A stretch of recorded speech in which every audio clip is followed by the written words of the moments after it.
ാണ് ബോംബെയിലുള്ള ശ്രീ ബാബു വർഗീസുമായിട്ട്. അദ്ദേഹം ജേർണലിസ്റ്റാണ്, ഒരു ബിബ്ലിക്കൽ സ്കോളർ കൂടിയാണ്.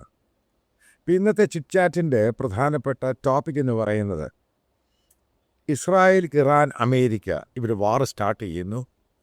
അതിനുശേഷം ഇറാൻ പിടിച്ചു നിൽക്കാൻ വേണ്ടി അറബ് രാജ്യങ്ങൾക്കെതിരെ വാർ സ്റ്റാർട്ട് ചെയ്യുന്നു, ഇൻക്ലൂഡിങ് അസർബൈജാൻ, അതേപോലെ ടർക്കിക്കെതിരെ പോലും. പിന്നീട് ഇതുമായി ബന്ധപ്പെട്ട പല ഗ്ലോബൽ മീഡിയയും റിപ്പോർട്ടുകൾ വരാൻ തുടങ്ങി. കാരണം ഇത് ബൈബിൾ പ്രൊഫസിയുടെ ഭാഗമാണ് ഈ വാർ ഉണ്ടായിരിക്കുന്നത്. അല്ലെങ്കിൽ ഇത്രമാത്രം അറബ് രാജ്യങ്ങളുമായിട്ട് ഇറാൻ വാർ പോകേണ്ട ആവശ്യമില്ലായിരുന്നു.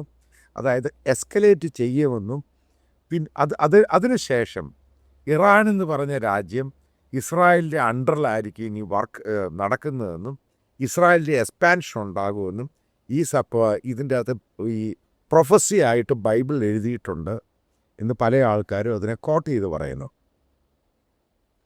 ഞാൻ ശ്രീ ബാബു വർഗീസിനോട് ചോദിക്കുകയാണ്, ഈ പറയുന്ന ഈ ഗ്ലോബൽ മീഡിയ അതേപോലെ പല ആൾക്കാരും മാഗസിൻസും ഒക്കെ പറയുന്നു ഇതൊരു ബിബ്ലിക്കൽ പ്രൊഫസി ശരിയാവുന്നതിൻ്റെ ലക്ഷണമാണ് ഈ കാണുന്നത്. എന്താണ് താങ്കളുടെ അഭിപ്രായം? ഇത് മാത്രമല്ല, ലോകത്തിൽ ഇന്ന് സംഭവിച്ചുകൊണ്ടിരിക്കുന്ന എല്ലാ കാര്യങ്ങൾക്കും ബൈബിളിൽ മിക്കവാറും എല്ലാ കാര്യങ്ങൾക്കും അതിൻ്റെ റെഫറൻസും കാണാൻ കഴിയും. ഓരോ സംഭവങ്ങൾ ഉരുത്തിരിയുമ്പോൾ ഒരു ആഗോള പദ്ധതി ദൈവത്തിനുള്ളത് ഇറ്റ്സ് ബീയിങ് എക്സിക്യൂട്ടഡ്. അതാണ് അതിൻ്റെ അകത്തെ ഒരു ഗുണം. ദൈവത്തിന് മനുഷ്യനെ സംബന്ധിച്ചോളം വലിയൊരു ആഗോള പദ്ധതി, യൂണിവേഴ്സൽ മാസ്റ്റർ പ്ലാൻ, അത് ബൈബിളിൽ എഴുതിയിട്ടുണ്ട്. 3 ചോദ്യങ്ങളാണ് സാധാരണ നാം ചോദിക്കാറുള്ളത്. നാം എവിടെ നിന്ന് വന്നു, എന്തിനു വന്നു, എങ്ങോട്ട് പോകുന്നു? ആ ചോദ്യത്തിന് ഉത്തരം ബൈബിളിലുണ്ട്. അതിൻ്റെ ഒരു ഭാഗമാണ് ഇന്ന് നടക്കുന്ന യുദ്ധം. ഇത് ഒരു പൊടുന്നനെ ആകസ്മികമായി ഉണ്ടായതല്ല. ഇസ്രായേൽ പെട്ടെന്ന് 1948 വന്നതുമല്ല. 3800 ഈ വർഷം പ്രായമുള്ള ഒരു ചരിത്രമാണ് അവർക്കുള്ളത്. അബ്രഹാമിനെ വിളിച്ചു തൻ്റെ സന്തതിയെ അനുഗ്രഹിക്കുന്നു. അബ്രഹാമിന് ദേശം കൊടുക്കുന്നു, സമ്പത്ത് കൊടുക്കുന്നു. അത് മാത്രമല്ല, നിന്നിൽ സകല ജാതികളും അനുഗ്രഹിക്കപ്പെടുമെന്ന് പറഞ്ഞു. അപ്പം ഇസ്രായേൽ എന്ന് പറഞ്ഞ ഈ ചെറിയ രാജ്യം പെട്ടെന്ന് ആകസ്മികമായി യാദൃച്ഛികമായി ചരിത്രത്തിൽ വന്നുയർന്നതല്ല. കാരണം അബ്രഹാമിൻ്റെ മക്കളോടാണ് ദൈവം മോശയിൽ കൂടെ 10 കൽപ്പനകൾ നൽകിയത്.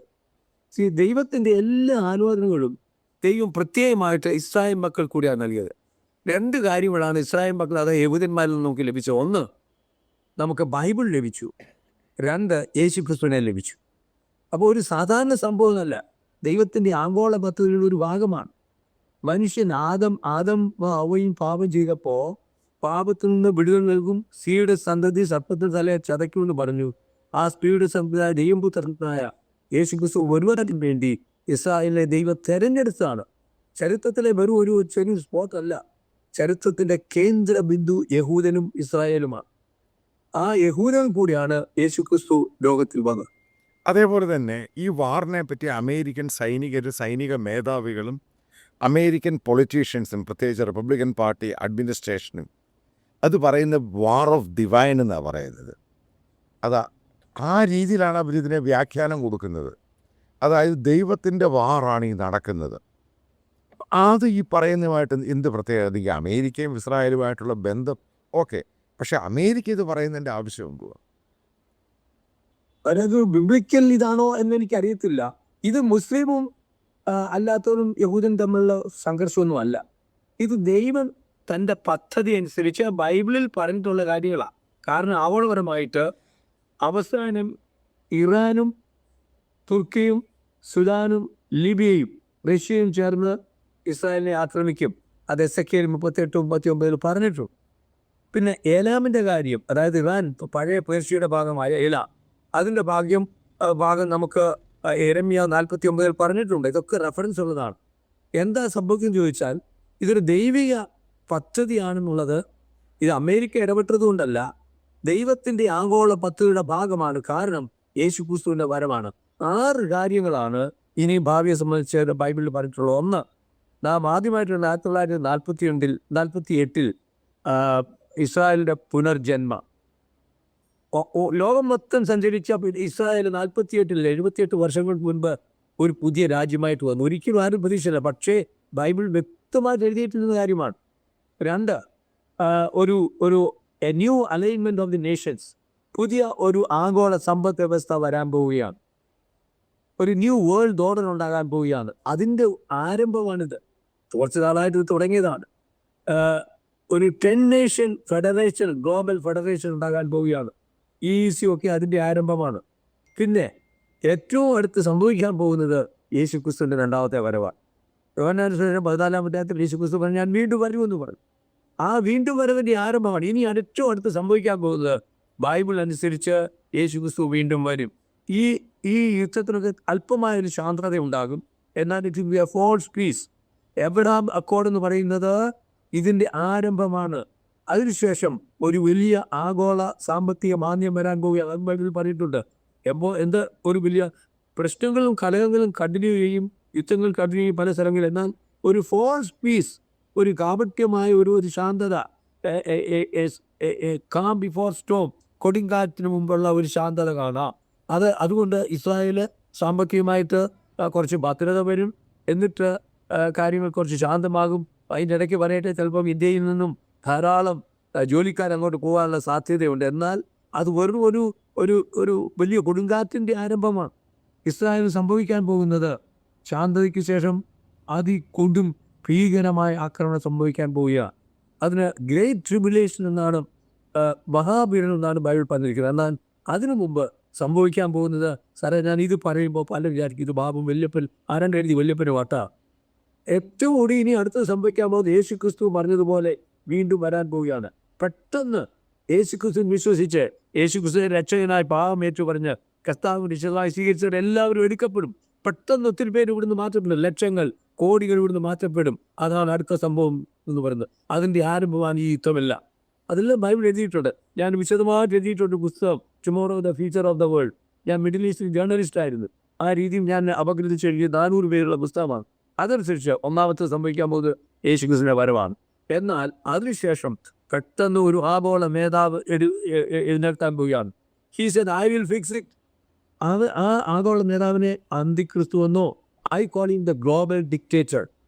He is A smartest man the world was looking for. ലോകം നോക്കി പാർക്കുന്ന ഏറ്റവും വലിയൊരു നേതാവ്, സ്മാർട്ട് ഫെലോ, ഇൻ്റലിജൻറ്റ് ഫെലോ. അദ്ദേഹം അത് ചെയ്തിട്ട് ഇസ്രായേലുമായിട്ട് 7 വർഷത്തെ ഉടമ്പടി ചെയ്യാൻ പോവുകയാണ്. 7 വർഷത്തെ ഉടമ്പടി ചെയ്തിട്ട് അവരുടെ ടെമ്പിൾ പണിയും. അവരുടെ ടെമ്പിൾ പണിയൊന്നും ആരും സംശയമില്ല. ഞാൻ അവിടെ ഇസ്രായേലിലായിരുന്നപ്പോൾ ടെമ്പിൾ ഇൻസ്റ്റിറ്റ്യൂട്ടിൻ്റെ ഡയറക്ടറോട് ചോദിച്ചു, നിങ്ങളുടെ ആഗ്രഹം എന്താണെന്ന് ചോദിച്ചു. പറഞ്ഞു, ഞങ്ങൾ ടെമ്പിൾ പണിയും, അവിടെ മെസ്സയ വരും, മസിയായുമായിട്ട് ഞങ്ങൾക്ക് ബന്ധം ഉണ്ടാകും എന്നൊക്കെ അവർ പറഞ്ഞുവെങ്കിലും അവർ ഏതാണ് ഈ മസിയ എന്ന് അറിയത്തില്ല. യേശു മസിയായിട്ട് വന്നപ്പോൾ യേശുവിനെ അവരെ തിരസ്കരിക്കുകയാണ് ചെയ്തത്. ഇന്ന് ആ ആഗോള നേതാവ് ലോകഭരണം ഏറ്റെടുക്കാൻ പോവുക. അദ്ദേഹം 7 വർഷം ഇവിടെ അതിഭീകരമായ താണ്ഡവമാക്കി. 3.5 വർഷം കഴിയുമ്പോൾ ആ ടെമ്പിളിൽ, ആ ദേവാലയത്തിൽ, യഹൂദൻ ദേവാലയത്തിൽ അവൻ തൻ്റെ വിഗ്രഹം സ്ഥാപിച്ച് അവനവിടെ നമസ്കരിക്കാൻ പറയുമ്പോൾ യഹൂദൻ എതിർത്തു. അങ്ങനെ ഒരു 3/2 ഛേദിക്കപ്പെടും. വെളിപ്പാട് പുസ്തകം 4-ാം അധ്യായം മുതൽ 19-ാം അധ്യായം വരെ ഭീകരമായ ഈ പീഡനത്തെ പറ്റി പറയുന്നുണ്ട്. Israel is going to face the severest, greatest great tribulation in their life. ഒരു ചെറിയ ഭാഗം യേശുവിൽ ആ സമയത്ത് വിശ്വസിക്കും. 144,000 ആൾക്കാർ, യഹൂദന്മാർ തന്നെ യേശു വിശ്വസിക്കുമെന്ന് പറയുന്നുണ്ട്. 2 സുവിശേഷന്മാരോടെ അവിടെ പ്രസംഗിക്കുന്ന കാര്യങ്ങൾ പറയുന്നുണ്ട്. ഇതെല്ലാം സംഭവിക്കും. ഞാനൊരു കാര്യം പറയട്ടെ, സാർ ചോദിച്ചതുപോലെ ബൈബിളിൽ പറഞ്ഞതുപോലെ തന്നെ സംഭവിക്കുന്നത്. Whether I trust it or not, this is what exactly happen. യേശു ക്രിസ്തു ഈ ലോകത്തിൽ വന്നത് ബൈബിൾ പറഞ്ഞതിൻ്റെ അടിസ്ഥാനത്താണ്. It's a scriptural fulfilment what we are saying. വാസ്തവത്തിൽ അതിന് വിശദമായിട്ട് നമുക്കറിയത്തില്ല എങ്കിലും ബൈബിൾ എന്ന് പറഞ്ഞിരിക്കുന്നു അതാണ് ഇന്ന് ലോകത്ത് സംഭവിച്ചുകൊണ്ടിരിക്കുന്നത്.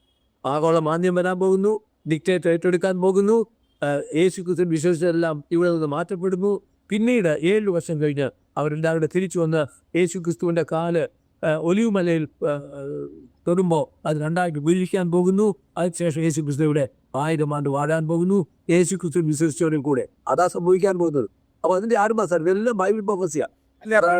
ആ ഒരു സന്ദർഭത്തിൽ ഇന്ത്യയുടെ സ്റ്റാൻഡ് എങ്ങനെ ആയിരിക്കും? ഇന്ത്യ എന്ന് അങ്ങനെ ഇന്ത്യയിൽ നിന്ന് ആക്ച്വലി ഇന്ത്യ എല്ലാം എതിരുമല്ലോ. സകല അമേരിക്കയും കൈവിടും, ഇസ്രായേൽ മാത്രം സ്വന്തമായി ഇരിക്കും. ഇന്ത്യയിൽ നിന്നും ചൈനയിൽ നിന്നും ബൈബിൾ എഴുതിയിട്ടുണ്ട്. 20 കോടി കാലാൽപ്പട യാത്ര ചെയ്യാൻ പോകുന്നത്. ചൈന പണിയുന്ന ആ റൂട്ടുണ്ടല്ലോ, സിൽക്ക് റൂട്ട്, BRI പറഞ്ഞത് റോഡ് ആൻഡ് സീ ഇനീഷ്യേറ്റീവ്. ആ റോഡിൽ കൂടെ 20 കോടി കാലാൽപ്പട ചൈനയിൽ നിന്ന് ഇന്ത്യയിൽ നിന്ന് പോകാൻ പോകുന്നത്. ഇസ്രായേലിനെതിരായിട്ട് അർമഗദോൻ യുദ്ധത്തിന് വേണ്ടി പോകാൻ പോവുകയാണ്. ഇസ്രായേലിനെതിരായിട്ട് സകല രാഷ്ട്രങ്ങളെ ദൈവം തന്നെയാണ് കൂട്ടിവരുത്തുന്നത്. ഇസ്രായേലിന്റെ സകല രാഷ്ട്രങ്ങളും വരും. ആ സമയത്താണ് ഇസ്രായേൽക്കാരെ അർമഗദോൻ യുദ്ധം എന്നാണ് അതിന് പറയുന്നത്. ജസ്രീൽ വാലി അതെങ്ങനെയാണ് കിടക്കുന്നത്? യൂഫ്രട്ടീസ് നദി വറ്റിക്കൊണ്ടിരിക്കുക. ഇതെല്ലാം ചരിത്ര സംഭവം, ഇതെല്ലാം ബൈബിളിൽ എഴുതിയിട്ടുണ്ട്. ഇങ്ങനെ ആളുകൾ കാലാൽപ്പണ വരുമെന്നും യൂഫ്രട്ടീസ് നദി വറ്റുമെന്നും അതിനുശേഷം ആ ഹർമഗദോൻ യുദ്ധത്തിന്റെ അവസാനം ഇവർക്കറിയാം മശിഹായെ വരണമെന്ന്. അന്നേരമാണ് യേശു ക്രിസ്തു വിശ്വസിച്ച ജനങ്ങളും കൂടെ തിരിച്ച് വരുന്ന ഒരു മലയിൽ തന്റെ കാല് കുത്തുന്നത്. അങ്ങനെ യേശു ക്രിസ്തു ഭരണം ഏറ്റെടുക്കാൻ പോകുന്നതിന്റെ ഒരു നാന്ദിയാണ്, ആരംഭമാണ് ഇന്നത്തെ യുദ്ധം. തീർച്ചയായിട്ടും ബൈബിൾ പ്രൊഫസിയസം. അപ്പോൾ അതേപോലെ തന്നെ ന്യൂ അപ്പോളജറ്റിക് റിഫർമേഷൻ എന്ന് പറയുന്ന സംഭവം. അപ്പം അവരും പറയുന്നത് ഇതേപോലെ തന്നെയാണ്. അതിനുവേണ്ടിയാണ് അവർ കരുതിയിരിക്കുന്നതാണ് അമേരിക്കൻ്റെ ഒരു വലിയൊരു ഗ്രൂപ്പ് പറയുന്നത്. അപ്പോൾ ഇത് ഒരുമിച്ച് പോകുമോ? തീർച്ചയായിട്ടും ഒരുമിച്ചാണ് പോകുന്നത്. കാരണം അതുകൊണ്ടാണല്ലോ അന്ത്യകാലത്ത്, അതായത് ഈ കർത്താവായ യേശുക്രിസ്തുവിന്റെ രണ്ടാമത്തെ വരവിന് മുമ്പേ ലോകം ഇന്ന് സുവിശേഷം എത്തിക്കും. ഇറാനിൽ തന്നെ സാറേ ഇപ്പോൾ ഓൾറെഡി 20-25% എന്നൊക്കെ 50% വരെ പറയുന്നു. ഇറാനിൽ വലിയ ഒരു ആത്മീയ വിപ്ലവം, യേശുക്രിസ്തുവിലേക്ക് ലക്ഷക്കണക്കിന് ആൾക്കാർ വന്നുകൊണ്ടിരിക്കുക. ലോകമെന്നും ആയിരക്കണക്കിന് ആൾക്കാർ യേശുക്രിസ്തുവിലേക്ക് വന്നുകൊണ്ടിരിക്കുകയാണ്. അതും ബൈബിളിൽ എഴുതിയിട്ടുണ്ട്. അത് പാരലായിട്ട് പോകും. അങ്ങനെയുള്ളവരെല്ലാം അങ്ങനെയാണ് അവസാന സമയത്ത് എല്ലാവരും കൂടി എടുക്കപ്പെടുന്നത്. കാരണം യേശുക്രിസ്തു പറഞ്ഞു, ഭക്ഷ്യത്തിൽ രക്ഷയില്ല, ആരും നശിച്ചു പോകാൻ ഞാൻ ആഗ്രഹിക്കുന്നില്ല. ദൈവ സ്നേഹനിധിയായുകൊണ്ട് 2000 വർഷം തൻ്റെ കൃപയുടെ യുഗം തുടരുകയാണ്.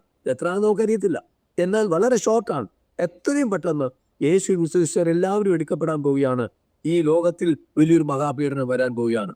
ഇസ്രായേൽ അത് നേരിട്ടേ മതിയാവും. അതിഘോരമായ പീഡനം. അപ്പം ഈ രീതിയിലാണ് ഈ പറയുന്ന പ്രൊഫസി എന്ന് പറയുന്നതിന് മൈക്ക് ഹക്കാബി പറഞ്ഞ പോലെ തന്നെ ഈ ലെബനനും മറ്റുള്ള രാജ്യങ്ങൾ എടുക്കുകയാണെങ്കിൽ അമേരിക്കയ്ക്ക് പ്രശ്നമില്ല, ഞങ്ങൾ സപ്പോർട്ട് ചെയ്യും. അതേപോലെ തന്നെ ഈ വാറിനെ പറ്റി വീണ്ടും പത്രമാധ്യമങ്ങൾ പറയുമ്പോഴും ഗ്ലോബൽ മീഡിയ പറയുന്നത് ബൈബിൾ പ്രൊഫസി, അതായത് ലിബറലായിട്ടുള്ള ഗ്ലോബൽ മീഡിയയാണ് പറഞ്ഞിരിക്കുന്നത് ബൈബിൾ പ്രൊഫസി അതേപോലെ നടക്കുന്നു എന്ന്. ഇപ്പം ഏതായാലും നല്ലൊരു ചിറ്റാറ്റായിരുന്നു. അടുത്തൊരു ടോപ്പിക്കുമായിട്ട് ഒരു വാക്ക് ബൈബിൾ പറ്റിയ അബദ്ധം എന്ന് പറയുന്നത് ബൈബിളിനെ ഒരു മതഗ്രന്ഥമാക്കി മാറ്റി. ലോക ചരിത്രമാണ്, പാസ്റ്റ് പ്രസന്റ് ഫ്യൂച്ചർ. ലോക ചരിത്രം അറിയണമെന്നുണ്ടെങ്കിൽ ബൈബിൾ വായിക്കണം. അതാണിപ്പോൾ ജേർണലിസ്റ്റ് എല്ലാം സാറിനെ പോലെ എല്ലാവരും ഇപ്പോൾ പറഞ്ഞുകൊണ്ടിരിക്കുന്നത്. അതുകൊണ്ട് ബൈബിൾ ജനം വായിച്ചാൽ ഒരു കൺഫ്യൂഷനുമില്ല, ഏറ്റവും സന്തോഷവും സംതൃപ്തിയും ലഭിക്കും. Thank you.